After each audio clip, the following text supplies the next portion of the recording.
दृष्टि सताम दर्शने भवत्तनुना। हाँ,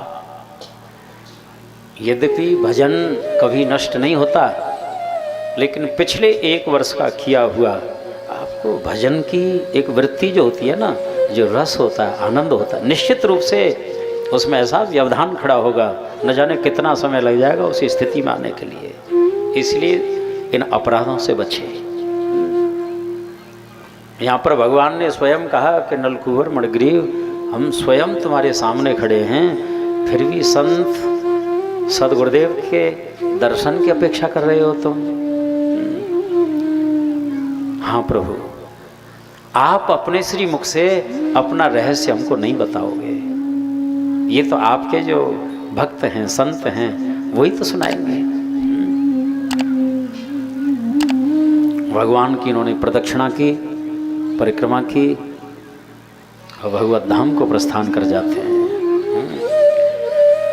बोलिए भक्तवत्सल भगवान की जय, दामोदर भगवान की जय। इस लीला में ही ठाकुर जी का नाम दामोदर पड़ा है। दाम माने रस्सी और उदर माने पेट। जिनके पेट में होकर के रस्सी बंधी हुई है, मैया ने बांधे हैं, इसीलिए दामोदर। बंधन भी स्वीकार कर लेते हैं ठाकुर जी। जो विदेहर शंभु नचावने हरे, ब्रह्मा विष्णु महेश को भी नचाने वाले हैं, और मैया के सामने वो नाचने लगते हैं। हाँ, सभी गोपियां एकत्रित हो गईं नंद भवन में।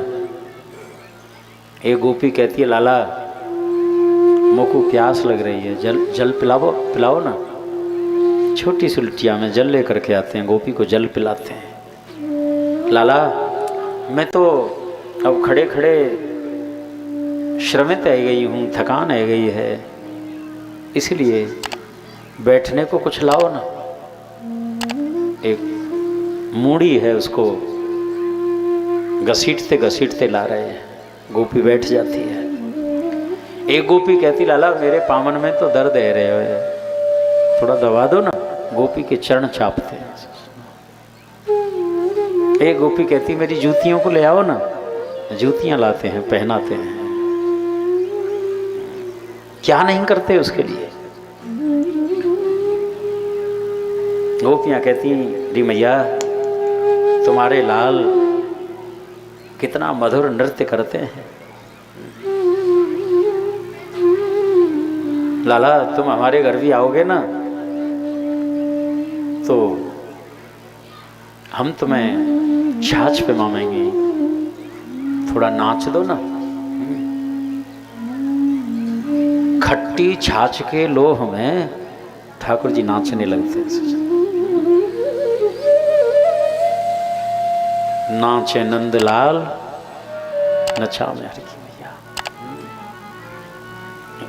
ये प्रेम का ही तो स्वरूप है सजनो।